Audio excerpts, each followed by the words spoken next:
ونعوذ بالله من شرور أنفسنا ومن سيئات أعمالنا من يهده الله فلا مضل له ومن يضلل فلا هادي له وأشهد أن لا إله إلا الله وحده لا شريك له وأشهد أن محمدا عبده ورسوله করতে হবে। আল্লাহ রাব্বুল আলামিন তার উপর, তার পরিবারবর্গ, সকল সাহাবীদের উপর শান্তি, রহমত ও বরকত নাজিল করুন, আল্লাহুম্মা আমিন। সম্মানিত বাংলা ভাষী মুসলিমবৃন্দ, আজকে মসজিদে নববীর মেম্বারে যে মহামূল্যবান খুতবা প্রদান করা হয়েছে, আমি আপনাদের সামনে উক্ত খুতবার সংক্ষিপ্ত বঙ্গানুবাদ উপস্থাপন করব। ওয়া মা তাওফীকি ইল্লা বিল্লাহ। আজকে মসজিদে নববীতে যিনি খুতবা দিয়েছেন, অত্র মসজিদের সুযোগ্য ইমাম ও খতিব শেখ ডক্টর আব্দুল্লাহ আল বুআইজান হাফিজাহুল্লাহ। তিনি আমাদেরকে যে বিষয়ে খুতবা দিয়েছেন সেটা হচ্ছে হজ সম্পাদনকারী, উমরা পালনকারী, মক্কা মদিনায় জিয়ারতকারীদের প্রতি বিশেষ নসিহাত। এই শিরোনামে তিনি আমাদের সামনে কোরআন ও সুন্নাহের আলোকে খুতবা উপস্থাপন করেছেন। আমি উক্ত খুতবার সংক্ষিপ্ত বঙ্গানুবাদ এক্ষুনি শুরু করছি। সম্মানিত খতিব সাহেব খুতবার শুরুতে আল্লাহ রাব্বুল আলামিনের প্রশংসা করেছেন, নবী মুহাম্মদ সাল্লাল্লাহু আলাইহি ওয়াসাল্লামের উপর দরুদ ও সালাম পাঠ করেছেন। তারপর তিনি আমাদের সকলকেই আল্লাহর তাকওয়া অবলম্বনের ওসিয়ত করেছেন এবং এর নানান সুফল সংক্ষিপ্তভাবে তিনি আমাদের সামনে উল্লেখ করেছেন। এরপর তিনি মূল খুতবার শুরুতে বলছেন, আইয়ুহান নাস ইন্নাকুম ফি শাহরিন হারাম ওয়া ফি বালাদিন হারাম মুকবিলিনা আলা রুকনিন মিন আরকানিল ইসলাম ওয়া হুয়া ফরিদাতুল হজ। তিনি বলছেন, হে মানব সকল, আপনারা একটি হারাম মাসে অবস্থান করছেন, একটি হারাম দেশে অবস্থান করছেন। হারাম বলতে মহাসম্মানিত মাস, মহাসম্মানিত দেশ, এতে আপনারা অবস্থান করছেন। আপনাদের মধ্যে অনেকেই ইসলামের মহাগুরুত্বপূর্ণ একটি রুকন পালনের জন্য আগমন করছেন, আর সেই রুকনটি হচ্ছে ফরজ হজ। উল্লেখ্য যে এই হজ আদায়ের প্রস্তুতি গ্রহণ করা, হজ আদায়ের জন্য প্রস্তুতি গ্রহণ করা, এর অন্তর্ভুক্ত হচ্ছে হজ কিভাবে পালন করব, এর সংশ্লিষ্ট হুকুম আহকাম মাসআলাগুলো সম্পর্কে জ্ঞান অর্জন করা এর অন্তর্ভুক্ত। হজ পালনের প্রস্তুতির অন্তর্ভুক্ত হচ্ছে হজ কিভাবে পালন করব, এর হুকুম আহকাম মাসআলা মাসাইল সম্পর্কিত জ্ঞান অর্জন করা। কাজে একজন হাজির জন্য অত্যন্ত জরুরি হলো যে তিনি তার হজ কিভাবে সুচারুরূপে পালন করতে পারেন, এই নিয়মটি তিনি শিক্ষা অর্জন করবেন, জানবেন। হজ্জের রুকন, হজ্জের ওয়াজিবাত, হজ্জের মাহজুরাত মানে নিষিদ্ধ কাজগুলো এবং এর সাথে সংশ্লিষ্ট বিষয় জ্ঞান অর্জন করবেন। এটা প্রত্যেক হাজির জন্য অত্যন্ত জরুরি একটি বিষয়। তিনি বলছেন এর কারণ হচ্ছে আগে অত্যন্ত জরুরি একটা বিষয় হচ্ছে সেই আমলটা কিভাবে করব এই সম্পর্কে জ্ঞান অর্জন করা। এই জন্যই জ্ঞান অর্জন করা, কাজ করা বা আমল করার আগে অগ্রগণ্য বিষয়, এটাকে অগ্রাধিকার দিতে হবে। কেননা আল্লাহর ইবাদত আপনি যেভাবে ইচ্ছে সেভাবে করলেই কবুল হবে না। আল্লাহু লা ইউবাদু বিল হাওয়া, মানে মন গড়া আল্লাহর ইবাদত করা যাবে না, বরং আল্লাহর ইবাদত করতে হবে জ্ঞান অর্জনের মাধ্যমে, জানার মাধ্যমে এবং বিল বাসীরা, বিচক্ষণতার সাথে, মানে সুন্নত অনুপাতে আপনাকে ইবাদত পালন করতে হবে। আল্লাহ রাব্বুল আলামিন কুরআন মাজিদে এই বিষয়টি ইঙ্গিত করে বলছেন, ফাআলাম আন্নাহু লা ইলাহা ইল্লাল্লাহ, তুমি আগে জানো যে আল্লাহ ছাড়া সত্য কোনো উপাস্য নেই। লা ইলাহা ইল্লাল্লাহ এটা বলার আগে তুমি এটা সম্পর্কে আগে জানো। ফাআলাম, তুমি আগে জানো, আন্নাহু যে নিশ্চয়ই তিনি, লা ইলাহা ইল্লাল্লাহ তিনি ছাড়া, আল্লাহ ছাড়া সত্য কোনো উপাস্য নেই। তাহলে এখানে আল্লাহ রাব্বুল আলামিন মুখে উচ্চারণ করা, আমল করা এর আগে প্রাধান্য দিয়েছেন ইলম অর্জন করাকে। লা ইলাহা ইল্লাল্লাহ বলার আগে আমাদের জানতে হবে আমি কেন এটা বলবো, আল্লাহ সম্পর্কে এই ঘোষণাটা কেন দিব, আল্লাহ তাআলা কে, তার কি হক, তার কি যোগ্যতা, যেই কারণে আমি এই ঘোষণাটা দিব। আল্লাহ সম্পর্কে যখন আপনি জানবেন তখন তার প্রতি ভালোবাসা, মহব্বত, শ্রদ্ধা, ভক্তি বৃদ্ধি পাবে। ফলে আপনি অটোমেটিক অন্তর থেকে আপনার এই ঘোষণা চলে আসবে এবং এই ঘোষণার দাবি অনুপাতে আমলগুলো মান্যতার ব্যাপারে আপনার ভেতরে একটা দায়বদ্ধতা তৈরি হবে, জিম্মাদারি ভাব চলে আসবে। এই জন্য আগে জ্ঞান অর্জন করতে হবে। তারপর খতিব সাহেব বলছেন, আল্লাহর বান্দাগণ, জ্ঞান অর্জন করা এটা খাশিয়া, আল্লাহর ভয়ের অন্তর্ভুক্ত, আল্লাহর তাকওয়ার অন্তর্ভুক্ত। জ্ঞান তলব করা, অন্বেষণ করা, জ্ঞান বিভিন্ন মাসআলা সম্পর্কে জানার জন্য, বিভিন্ন ইবাদত সম্পর্কে জানার জন্য বের হওয়া, প্রচেষ্টা করা, এটা ইবাদতের অন্তর্ভুক্ত। এবং এটা এই মাসআলা মাসাইল খোঁজাখুঁজি করা, নিজে শ্রম দেওয়া, পরিশ্রম করা, এটা জিহাদের অন্তর্ভুক্ত। যে ব্যক্তি জানে না তাকে জ্ঞান দেওয়া, তাকে জানানো, এটা সৎকার সমতুল্য। আরো বলছেন, যারা জ্ঞানকে মূল্যায়ন করে, যারা জ্ঞান ইলম অর্জন করতে চায়, তাদেরকে আপনি ইলম জানাবেন, শিক্ষা দিবেন, এটা আল্লাহর নৈকট্য অর্জনের একটা মাধ্যম, এটা একটা সওয়াবের কাজ, ইবাদতের কাজ। তিনি আরো বলেছেন, আল্লাহ রাব্বুল আলামিনের কাছে সবচেয়ে পছন্দনীয় ইলম হচ্ছে সেই ইলম যে ইলমের মাধ্যমে আল্লাহর ইবাদত কিভাবে পালন করব সেইটা জানা যায়। এটা হচ্ছে আল্লাহর কাছে শ্রেষ্ঠ ইলম, প্রিয় ইলম। তারপর খতিব সাহেব বলছেন, আমাদের এই যুগে আল্লাহ রাব্বুল আলামিন বিভিন্ন বিষয় জানার জন্য জ্ঞান অর্জনের মাধ্যমগুলো একেবারে সহজ করে দিয়েছেন। এই আধুনিক যুগে জ্ঞান অর্জন করা আমাদের জন্য খুবই সহজ। কাজেই এখন এই যুগে আমি শিখতে পারি নাই, আমার সুযোগ ছিল না, আমার তো এরকম এটা জানতে পারি নাই, চেষ্টা ছিল, পারি নাই, এই জাতীয় উজর দেওয়ার কোনো সুযোগ নেই বর্তমান যুগে। কারণ এখন আপনার আশপাশে আলেম রয়েছে, আপনি মোবাইল খুললে, ইন্টারনেট চালু করলে আপনি সহজেই বিভিন্ন নির্ভরযোগ্য ওয়েবসাইট রয়েছে, সেখান থেকে আপনি মাসআলা মাসাইল, বিশেষ করে হজ উমরা সম্পর্কিত নিয়ম কানুন আপনি পুরোপুরিভাবে জেনে নিতে পারেন। এইরকম মাধ্যমগুলো আমাদের একেবারে নিকটে। এই মাধ্যমগুলোর অন্যতম হচ্ছে, আমরা অহরহ যেখানে যেখানে যে কোনো লাইব্রেরি থেকে হজ উমরা পালন সম্পর্কিত নিয়ম সম্পর্কিত গাইড বই কিনে নিতে পারি, সহজলভ্য বইগুলো। তো এরকম ভাবে আমাদের জন্য এই মাধ্যমগুলো সহজলভ্য হয়ে গিয়েছে। কাজে এই যুগেও কেউ অজ্ঞতার দোহাই দিবে, এটা গ্রহণযোগ্য নয়। খতিব সাহেব বলছেন, হে মানব সকল, ইন্না তাআল্লুমা আহকামিল হজ জুজউম মিন আদাইহি, হজ্জের নিয়ম কানুন শেখা হজ পালনেরই অন্তর্ভুক্ত, এর একটা অংশ।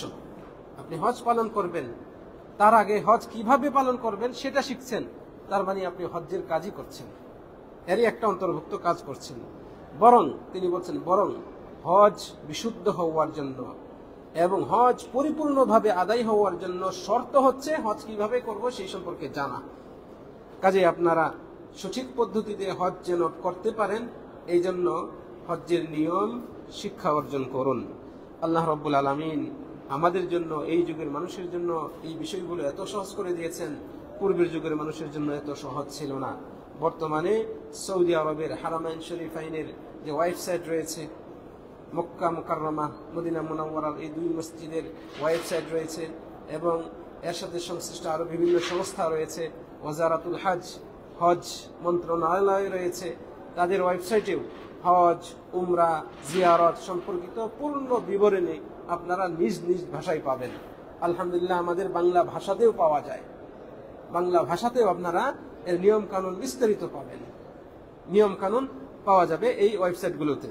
সম্মানিত দিনী ভাইরা, খতিব সাহেব এই কথাটি স্মরণ করে দিয়ে বলছেন, বর্তমানে এই আল্লাহর মেহমানদের খেদমতের জন্য, তাদের সেবা, উত্তম সেবা প্রদানের জন্য এই দুই সংস্থা, বিশেষ করে মক্কা মদিনার এই হারামাইন শরীফাইনের যে পরিচালনা পর্ষদ রয়েছে, যাকে আমরা রিয়াসা বলি, প্রেসিডেন্সি বলি, এদের ওয়েবসাইটে এবং হজ মন্ত্রণালয়ের ওয়েবসাইটেও এই হাজিদের খেদমতের জন্য যা তাদের প্রয়োজন, হজ সুন্দরভাবে পালন করা, জিয়ারতটা যেন স্বাচ্ছন্দ্যময় হয়, এই কেন্দ্রিক নির্দেশনা সবকিছু এই ওয়েবসাইটে পাওয়া যায়। এইগুলো সবই কুরআন এবং সুন্নাহের আলোকে সাজিয়ে সেখানে উপস্থাপন করা হয়েছে।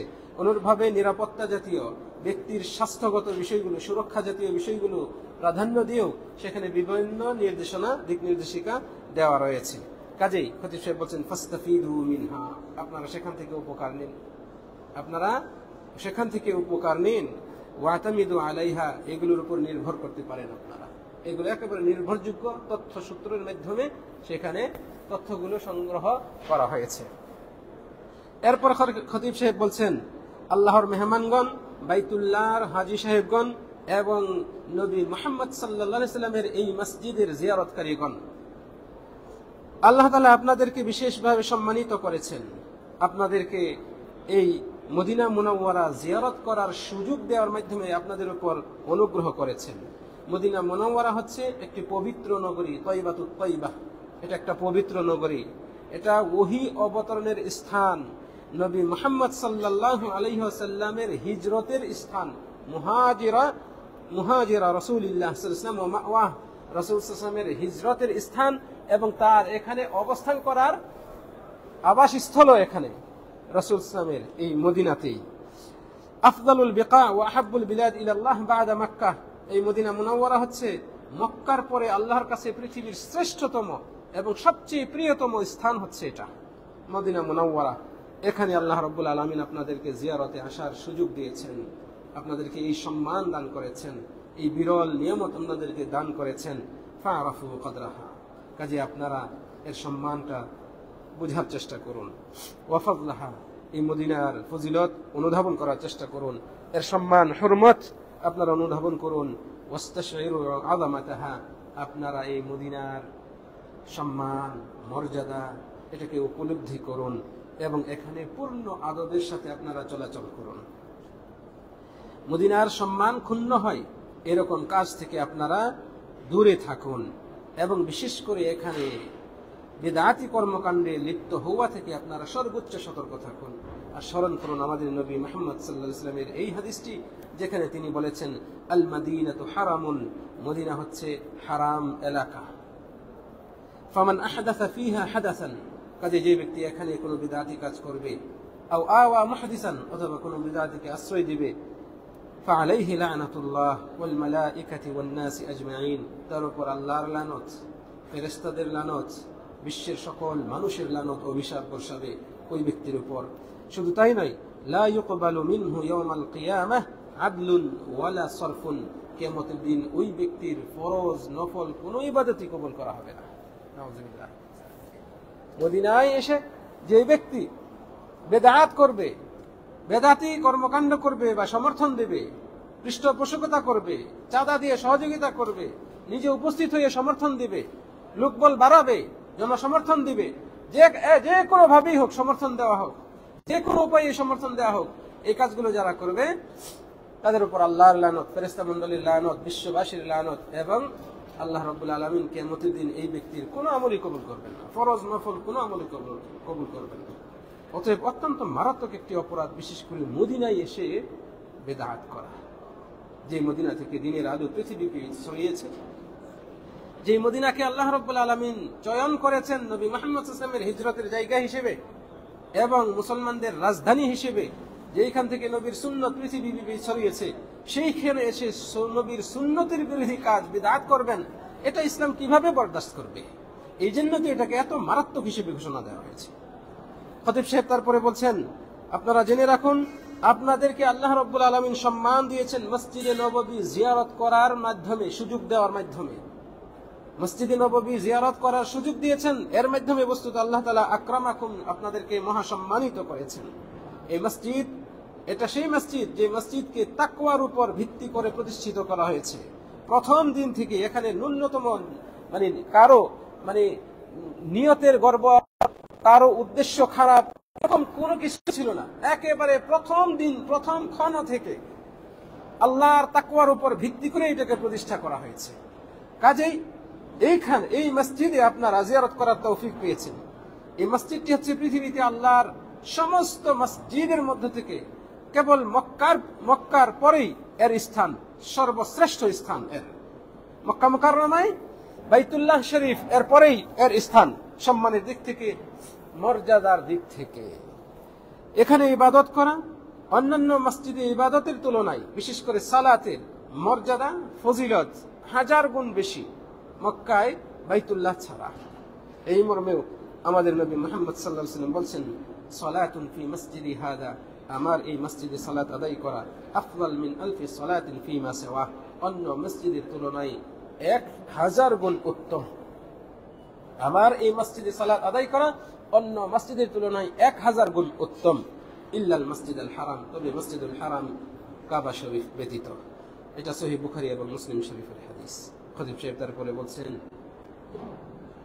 ওহে আপনি যাকে আল্লাহ রাব্বুল আলামিন এই সম্মান দিয়েছেন, তিনি খতিব সাহেব তার ভাষায় এভাবে উল্লেখ করছেন, যাকে আল্লাহ রাব্বুল আলামিন এই মসজিদে নববী জিয়ারত করার সুযোগ দেওয়ার মাধ্যমে মহা সম্মানিত করেছেন, আমি আপনাকে বলছি, ইয়া যায়রা মসজিদিন নবী, হে মসজিদে নববীর জিয়ারতকারী, আমি আপনাকে বলছি, লাকাদ ওয়াতিতা আরদান মুশাররাফা, আপনি একটি মহা সম্মানিত ভূমিতে পা রেখেছেন।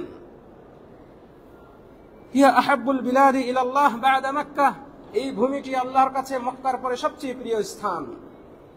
কাজেই এই স্থানের সম্মান মর্যাদা আপনি অনুধাবন করুন, এর পবিত্রতাকে আপনি রক্ষা করে চলার চেষ্টা করুন, এখানে শরীয়ত আদব মেনে চলার চেষ্টা করুন, আর এখানে পরিপূর্ণভাবে এখানে আপনি অবস্থান করে নীরবতা, শান্ত ভাব এবং ধীরস্থিরতা অবলম্বন করে ব্যক্তিত্বকে জাহির করে আপনি চলার চেষ্টা করুন, এবং এখানে কোনোভাবেই কোনো ইবাদতকারীকে আপনি ডিস্টার্ব করবেন না। কারো ইবাদত পালনে বিঘ্নতা সৃষ্টি হয় এরকম আপনি কারণ হবেন না। কোনো মুসল্লিকে আপনি তার মনোযোগে ব্যাঘাত ঘটাবেন এরকম কারণ আপনি হবেন না। ওয়াদমু আদিয়াতিহিম ওয়া তাখাত্তুই রিকাবিহিম, আপনি কোনো ব্যক্তির কষ্টের কারণ হবেন না। কোনো ব্যক্তির ঘাড়ের উপর দিয়ে ঘাড় মারিয়ে আপনি সামনে যাবেন, চলবেন, এই কাজটা করবেন না। খতিব সাহেব খুব গুরুত্বের সাথে এই কথাটি বলছেন। ব্যক্তি নামাজ আদায় করছে, সালাত আদায় করছে, এই সালাত আদায়কারীর মাথার উপর দিয়ে ডিঙ্গিয়ে আপনি যাবেন, এইরকম বেয়াদবিমূলক আচরণ যেন আপনার দ্বারা এখানে প্রকাশ না পায়। খতিব সাহেব বিশেষ করে যারা জিয়ারতে আসছি আমরা তাদের উদ্দেশ্যে বলছেন, তিনি বলছেন, ওয়ারফাক বিজুয়ার, জিয়ারতকারীদের সাথে কোমল আচরণ করুন। ও বিজুয়ুফির রহমান, আল্লাহর মেহমানদের সাথে ভালো আচরণ করুন। ওয়াতাজান্নাল বিতাদাফু আথনা আজ-জিহাম, যেখানে ভিড় সেখানে ঠেলাঠেলি করা, ধাক্কাধাক্কি করা থেকে আপনি নিজেকে সংবরণ করে রাখুন, সংযত রাখুন। ভিড়ের মধ্যে পড়েছেন, তাই আপনার গায়ে জোর রয়েছে, ধাক্কা দিয়ে ঠেলে ঠুলে রাস্তা ফাঁক করে আপনি চলে যাবেন, এটা উচিত নয়। আপনার আশপাশে, আপনার সামনে পিছনে কত দুর্বল ব্যক্তি রয়েছে, বয়স্ক মানুষ রয়েছে, কত নারী রয়েছে, কারোর সাথে ছোট বাচ্চা রয়েছে। আপনার এই ধাক্কার কারণে কেউ যেন আল্লাহর মেহমানদের মধ্যে, মসজিদে নববীর জিয়ারতকারীদের মধ্যে কষ্ট না পায়, সেই বিষয়টিকে আপনি প্রাধান্য দিন। আপনি ধীরস্থিরতা, শান্ত ভাব, কোমল ভাব নিয়ে আপনি চলুন। এইভাবে খতিব সাহেব আমাদেরকে পরামর্শ দিচ্ছেন। তিনি বলছেন, হে জিয়ারতকারী, এই স্থানটি কেবল ইবাদতের জন্য সুনির্দিষ্ট। মদিনা মুনাওয়ারার এই মসজিদে নববী এবং এর চত্বর, এটা কেবলই ইবাদত পালনের জন্য সুনির্দিষ্ট। কাজে এখানে এসে যা শরীয়ত বিরোধী কাজ, যেমন বিদআত, বিভিন্ন রকমের মুখালাফা, অবাধ্যতামূলক কাজ, অন্যায় কাজ এবং ফিতনামূলক কাজ, এগুলো থেকে আপনি বিরত থাকুন। খতিব সাহেব ফিতনা এবং মুনকারাত বলেছেন। ফিতনা, কত রকমের ফিতনা হয় এখানে আমরা মাঝে মাঝে দেখতে পাই। কত মহিলারা রয়েছে একেবারে বেপরদা হয়ে চলে, কত পুরুষ রয়েছে নিজের সঙ্গিনীর সাথে নানান অঙ্গভঙ্গি করে, ফটো তুলে ভিডিও করে। এই যে ফিতনা, আরো কত রকমের ফিতনা রয়েছে। কত ব্যক্তি রয়েছে এই হারাম চত্বরে সিগারেট ধরায়, নাউজুবিল্লাহ। যারা এখানে আসার আগে সিগারেট খাবো না আর নিয়ত করে এসেছিল, আপনাকে এখানে সিগারেট খেতে দেখে সে বলছে, কি করলাম, কিসের নিয়ত করলাম, সিগারেট তো আমিও খেতে পারি, এখানে এসে মানুষ সিগারেট খায়। আপনি ওই ব্যক্তিকে আবার দ্বিতীয়বার ফিতনায় ফেলার কারণ আপনি, নাউজুবিল্লাহ। অতএব এই জাতীয় অসভ্য কাজ থেকে, অশ্লীল কাজ থেকে, হারাম কাজ থেকে, গুনাহের কাজ থেকে আপনি নিজে বিরত হন। অন্যকে এই জাতীয় কাজে পতিত করার কারণ হওয়া থেকেও আপনি বিরত হন। আল্লাহ রাব্বুল আলামিন আমাকে অতঃপর আপনাদের সকলকে তৌফিক দান করুন। খতিব সাহেব বলছেন, ওয়ালা তাকুন সাবাবান ফি সরফিন নাস আনিল খুশু', মানুষকে তাদের খুশু খুজু, বিনম্রতা, একাগ্রতা, মনোযোগ থেকে বিরত রাখা, তাদের মনোযোগ নষ্ট করার, একাগ্রতা নষ্ট করার কারণ আপনি হবেন না। তারা ইবাদত করছে, এই ইবাদতে বিঘ্নতা সৃষ্টিকারী আপনি হবেন না। আপনি নিজেকে এভাবে গড়ে তোলার চেষ্টা করুন। খতিব সাহেব এইভাবে প্রথম খুতবার শেষ দিকে তিনি বলছেন, হে জিয়ারতকারী, আপনি এই স্থানে আসার সুযোগ পেয়েছেন, এই সুযোগটাকে আপনি মূল্যায়ন করুন। আপনি আল্লাহর পথে, আল্লাহর দিকে অগ্রসর হন পূর্ণ আন্তরিকতার সাথে, পূর্ণ প্রচেষ্টার সাথে, মুজাহাদার সাথে এবং ঈমানের সাথে, সৎ আমলের মাধ্যমে। এখানে আমল করা, এখানে ইবাদত করা অন্যান্য জায়গায় ইবাদত করার চেয়ে অনেক গুণে উত্তম। কাজে আপনি এখানে অবহেলা করা, হাসি মস্করা করা, বিনোদনে যাওয়া, এখানে সেখানে ঘুরতে যাওয়া, শুধু ওইটাকেই প্রাধান্য দেওয়া, মোবাইল নিয়ে ব্যস্ত থাকা, এগুলোর মাধ্যমে এই সময়গুলোকে নষ্ট করবেন না। আপনারা একে অপরের সাথে গল্প গুজব করা এবং দুনিয়াবী বিষয়ে ব্যস্ত থাকার মাধ্যমে সময়কে নষ্ট করবেন না, বরং এই মহামূল্যবান সময় যা অল্প সময়ের জন্য আপনারা এখানে এসে পেয়েছেন, এটাকে সৎ আমলের মাধ্যমে, ইবাদতের মাধ্যমে মূল্যায়ন করুন। খুতবার শেষ অংশে তিনি বলছেন, প্রথম খুতবার শেষ অংশে বলছেন, হে জিয়ারতকারী, ইত্তাবি তালিমাতিল জিহাদ আত-তানজিমিyyah আল-কাইমা আলাল খিদমাতি ওয়াত তারতিব। আপনারা এখানে নিয়ম শৃঙ্খলা যেন সুষ্ঠু থাকে, এই জন্য আপনাদের সেবায়, আপনাদেরকে সুবিন্যস্ত রাখতে বিভিন্ন সংস্থা কর্তৃক, আইন শৃঙ্খলা বাহিনী কর্তৃক যে নির্দেশনা দেওয়া হয়েছে, আপনারা সেটা মেনে চলার চেষ্টা করুন। আপনারা তাদের জন্য সহযোগী হন, তাদেরকে বিঘ্নতা সৃষ্টি করবেন এবং নিয়ম ভঙ্গ করবেন এবং বিভিন্ন দিক থেকে বিশৃঙ্খলা সৃষ্টি করার মতো কারণ হবেন, এগুলো থেকে বরং আপনারা বিরত থাকুন। আল্লাহ তাআলা বলছেন, তাআওয়ানু আলাল বিররি ওয়াত তাকওয়া ওয়ালা তাআওয়ানু আলাল ইসমি ওয়াল উদওয়ান। তোমরা ভালো কাজে, তাকওয়ার কাজে পরস্পরকে সহযোগিতা করো, অন্যায় এবং পাপের কাজে, সীমালঙ্ঘনমূলক কাজে তোমরা একে অপরকে সহযোগিতা করিও না। এইভাবে পরামর্শ দিয়ে খতিব সাহেব আজকের খুতবার প্রথম অংশ শেষ করেছেন। তারপরে তিনি খুতবার দ্বিতীয় অংশে বলছেন, বাইতুল্লাহর হাজী সাহেবগণ, আল্লাহর মেহমানগণ, আপনারা জেনে রাখুন, ইবাদত এটা শুধুমাত্র শারীরিক কসরতের নাম নয়। শরীর নাড়াবেন, শরীর ঝাঁকাবেন, এইখানে যাবেন সেখানে যাবেন, ইবাদতের নামে শুধু এতটুকুকেই ইবাদত বলা হয় না। এটা শারীরিক ব্যায়াম, বিষয়টা এমন নয়, বরং ইবাদত হচ্ছে আল্লাহর আদেশ পরিপূর্ণভাবে মানা, আল্লাহর নিষেধ এগুলোকে মেনে নিষেধকৃত বস্তুকে পরিহার করে চলা এবং এক্ষেত্রে নিজেকে পূর্ণ আনুগত্যশীল রাখা, বিনম্র রাখা, আল্লাহর কাছে যা আছে এর বিনিময় সেটা পাওয়ার আশা করা এবং আল্লাহ রাব্বুল আলামিনের শাস্তির ভয় করা। এইভাবে আপনি ইবাদত পালন করুন, এটাকে বলা হয় ইবাদত। আল্লাহ এই ইবাদত পালন করলে কি রেখেছেন এবং আল্লাহ রাব্বুল আলামিনের বিধান না মানলে তিনি কি শাস্তি রেখেছেন, যা পুরস্কার রেখেছেন সেটা পাওয়ার আশা করা মুহাব্বতের সাথে, যা শাস্তি রেখেছেন সেটাকে ভয় করা পূর্ণ ভয়ের সাথে এবং আল্লাহর এই বিধানগুলোকে পূর্ণ আনুগত্যের সাথে মেনে নিয়ে পালন করা, এটাকে বলা হয় ইবাদত। আর এই ইবাদত কবুলের জন্য মাত্র দুইটা শর্ত রয়েছে। খতিব সাহেব বলছেন মাত্র দুইটা শর্ত রয়েছে। এক নম্বর শর্ত হচ্ছে আল ইখলাস লিল্লাহি তাআলা, আল্লাহর খুলুসিয়াত অবলম্বন করা, মানে একনিষ্ঠতার সাথে, ইখলাসের সাথে ইবাদত পালন করা। এর মানে হচ্ছে কেবল আল্লাহর জন্য ইবাদত করা, কেবল আল্লাহর জন্যই ইবাদত পালন করা, এটা এক নম্বর শর্ত। দুনিয়াবি কোনো উদ্দেশ্য নয়, অন্য কাউকে খুশি করানো উদ্দেশ্য নয়, আল্লাহর সাথে শরীক করাও নয়, কেবল আল্লাহর জন্য ইবাদত পালন করা। দুই নম্বর শর্ত হচ্ছে আল্লাহ এবং তার নবী মুহাম্মদ সাল্লাল্লাহু আলাইহি ওয়াসাল্লাম যেভাবে পদ্ধতি শিখিয়েছেন সেইভাবে পালন করা, অর্থাৎ নবী মুহাম্মদ সাল্লাল্লাহু আলাইহি ওয়াসাল্লামের সুন্নত অনুপাতে আমল করা। এই দুইটা হচ্ছে আপনার ইবাদত কবুলের শর্ত। কাজে যারা হাজী সাহেবগণ আপনারা হজ্জে এসেছেন, আপনাদেরকে এই বিষয়টি সামনে রাখতে হবে। আপনার হজ যদি কবুল হোক এটা চান, তাহলে আল্লাহর ওয়াস্তে আপনার হজ করতে হবে এবং হজ কেবলই নবী মুহাম্মদ সাল্লাল্লাহু আলাইহি ওয়াসাল্লামের সুন্নত অনুপাতে পালন করতে হবে। রাসূল সাল্লাল্লাহু আলাইহি ওয়াসাল্লাম বলেন, মান আমিলা আমালান লাইসা আলাইহি আমরুনা ফাহুয়া রাদ। যে এমন আমল করলো যে আমলের পক্ষে আমাদের নির্দেশনা নেই, সেই আমলটি পরিত্যাজ্য, অগ্রহণযোগ্য। এটা হচ্ছে দলিল। সম্মানিত দিনী ভাইরা, খতিব সাহেব তারপরে বলছেন, কাজে আপনারা আল্লাহর ইখলাস অবলম্বন করুন, নবী মুহাম্মদ সাল্লাল্লাহু আলাইহি ওয়াসাল্লামের সুন্নত অনুপাতে আমলগুলো করুন।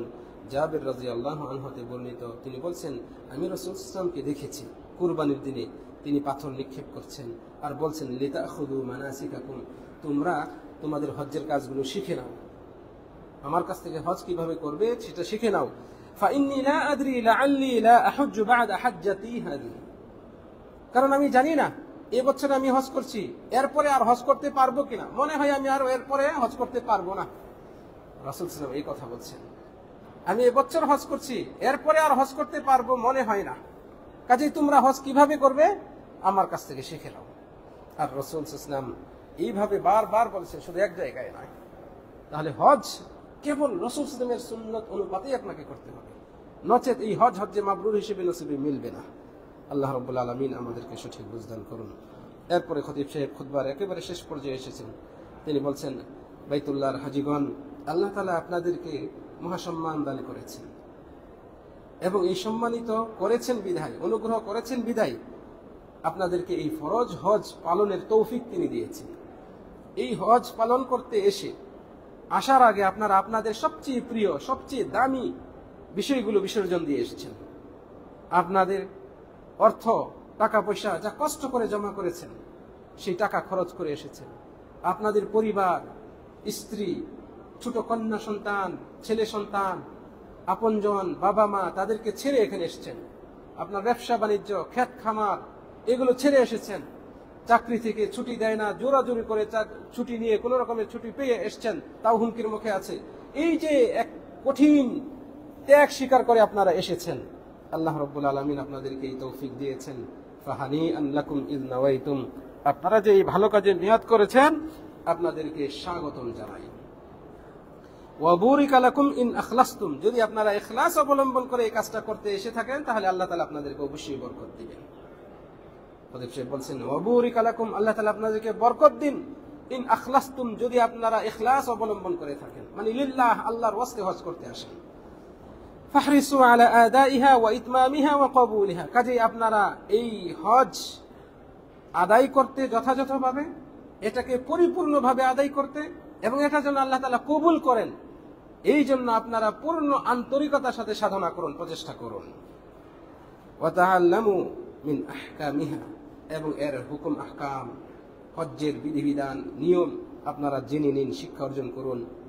আর অবশ্যই অবশ্যই সাবধান থাকবেন রফাস, অশ্লীল কাজ করা থেকে, আল ফুসুক, পাপাচার লিপ্ত হওয়া থেকে, ওয়াল জিদাল, ঝগড়াঝাটি, তর্কে লিপ্ত হওয়া, অযথা একে অপরের সাথে কথা বন্ধ করে দেওয়া, ছোটখাটো বিষয়ে সম্পর্ক নষ্ট করা, এই জাতীয় অপরাধ থেকে আপনারা বিরত থাকুন।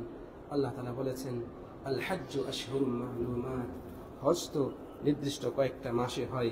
ফামান ফারাদা ফীহিন্নাল হজ্জ, কাজে যে ব্যক্তি এই মাসগুলোতে হজ্জের নিয়ত করলো, স্থির করলো, মনস্থির করলো, ফালা রাফাসা, কাজেই হজ্জে এসে তাদের কোনো অশ্লীল কাজ করা যাবে না, ওয়ালা ফুসুকা, ফাসিকি কাজ করা যাবে না, ওয়ালা জিদালা ফিল হজ্জ, এবং হজ্জে কোনো ঝগড়াঝাটিও করা যাবে না। এইভাবে আল্লাহ রাব্বুল আলামিন দিক নির্দেশনা দিয়েছেন। খতিব সাহেব সর্বশেষে বলছেন, কাজেই আপনারা ধীর স্থিরতা অবলম্বন করুন, ধীরে সুস্থে জেনে বুঝে হজ পালন করুন। প্রত্যেকটা কাজে আপনারা ধীর স্থিরতা অবলম্বন করুন, তাড়াহুড়ো করবেন না, ভিড় করবেন না, ভিড় এড়িয়ে চলার চেষ্টা করুন। যদি কখনো কোথাও ভিড়ে পড়ে যান, আপনি যদি ভিড়ের মাঝে পড়েন তাহলে তারাহামু, আপনারা দয়া অনুগ্রহ করুন। আপনি ভিড়ের মধ্যে রয়েছেন, আপনি আপনার আশপাশে অন্যদের উপর দয়া করুন, মানে ঠেলাঠেলি করবেন না, ধাক্কা দিবেন না, গায়ের জোরে কুনুই দিয়ে ধাক্কা মেরে আপনি এগিয়ে যাবেন, এই কাজগুলো করবেন না। খতিব সাহেব বলছেন, তারাহামু ইযা তাজাহামতুম, যখন আপনারা ভিড়ে পড়ে যাবেন তখন আপনারা কোমল আচরণ করুন, দয়া দেখান মানুষের সাথে। এইরকম ভাবে আপনারা হজ্জের কাজগুলো পালন করুন। ওয়া ইয়াকুম ওয়াত্তাদাফু, আর সাবধান থাকেন, ঠেলাঠেলি করবেন না। ওয়ারআফু বিযুআফাইকুম, এবং যারা আপনাদের মধ্যে দুর্বল, অসুস্থ, বয়স্ক, নারী, ছোট বাচ্চা রয়েছে তাদের প্রতি আপনারা কোমল আচরণ করুন, সহানুভূতিশীল হন। এইভাবে খতিব সাহেব আজকের খুতবার শেষে হাজীদের প্রতি এই পরামর্শ দিয়ে আজকের খুতবা শেষ করেছেন। খুতবার শেষে এই হজ্জের যারা ইন্তজাম করছেন, আল্লাহ রাব্বুল আলামিন এই সৌদি আরবকে চয়ন করেছেন হজ্জের ওই ওহির মাহাবাতুল ওয়াহি হিসেবে। হজ্জের যে মাশায়ের গুলো রয়েছে, মাশায়ের মুকাদ্দাসা, আরাফা, মুজদালিফা, মিনা, মক্কা, হজ্জের যে কাজগুলো যেখানে হয়, এই স্থানগুলো আল্লাহ রাব্বুল এই সৌদি আরবের, আর এই সৌদি আরবের শাসকগণ এখানে যারা হজ পালন করতে আসেন, উমরা পালন করতে আসেন, জিয়ারতে আসেন, বাইতুল্লাহ সালাত আদায় করতে আসেন, ইতিকাফ করতে আসেন, তাদের সকলের এই কাজগুলো যেন সুচারুরূপে হয়, এই জন্য তারা পরিপূর্ণ সর্বোচ্চ প্রচেষ্টার মাধ্যমে, আন্তরিকতার মাধ্যমে সর্বোচ্চ সেবা দেওয়ার প্রচেষ্টা চালাচ্ছেন। আধুনিক ব্যবস্থাপনার মাধ্যমে তারা সেবা দেওয়ার ব্যবস্থা করেছেন, প্রচেষ্টা চালাচ্ছেন পূর্ণ আন্তরিকতার সাথে। খতিব সাহেব এই জন্যই এই দেশের শাসকবর্গকে ভুলে যান নাই, তাদের জন্য তিনি দোয়া করেছেন। রব্বুল আলামিন এই দেশের শাসক খাদিমুল হারামাইন শরীফাইনকে, তার নায়েবকে এবং হাজিদের খেদমতে সংশ্লিষ্ট যারা জড়িত রয়েছেন, যে পক্ষগুলো জড়িত রয়েছেন, সকলকেই যেন আল্লাহ তাআলা উত্তম বিনিময় দান করেন, এই কামনা রেখে আজকের খুতবা শেষ করেছেন। খুতবার শেষে খতিব সাহেব আল্লাহ রাব্বুল আলামিনের কাছে হাজী সাহেবদের জন্য বিশেষভাবে দোয়া করেছেন। আল্লাহ রাব্বুল আলামিন যেন সকলের হজকে কবুল করে নেন, সকলের নসিবে যেন হজ্জে মাবরুর মিটে, সবাই যেন সুন্দরভাবে নবী মুহাম্মদ সাল্লাল্লাহু আলাইহি ওয়াসাল্লামের সুন্নত অনুপাতে সুচারুরূপে হজ পালন করতে পারেন, এই তৌফিক আল্লাহ রাব্বুল আলামিনের কাছে কামনা করেছেন। হজ শেষে হাজী সাহেবগণ যেন আল্লাহর বিশেষ দয়ায় নিজ নিজ এলাকায়, নিজ নিজ বাড়িতে পরিপূর্ণ সুস্থতার সাথে এবং বিজয়ী বেশে ফিরে যেতে পারেন, রব্বুল আলামিনের কাছে এই কামনাও করেছেন। সর্বাঙ্গীনভাবে খতিব সাহেব সমগ্র মুসলিম বিশ্বের মুসলমানদের কল্যাণ কামনা করে আজকের খুতবা শেষ করেছেন। রব্বুল আলামিনের কাছে কামনা করি রব্বুল আলামিন আমাদেরকে আজকের এই খুতবার বঙ্গানুবাদ থেকে যা শোনার তৌফিক দিয়েছেন, সেগুলো যেন আমরা সুচারুরূপে মেনে চলতে পারি। আল্লাহ তাআলা আমাদেরকে সেই তৌফিকও দান করুন, আল্লাহুম্মা আমিন। প্রিয় দিনী ভাইয়েরা, আগামীকালকে মাগরিবের সালাতের পর নিয়মিত প্রতিদিন আমাদের এই পাশে যে চেয়ার রয়েছে, এখানে বয়ান পেশ করা হবে। আমরা মূলত এইভাবেই বয়ান পেশ করে আসছি। আপনারা অনেকেই জানেন, হয়তো অনেকেই নতুন রয়েছেন। আপনারা হাজী সাহেবদেরকে এখানে আসতে উদ্বুদ্ধ করবেন।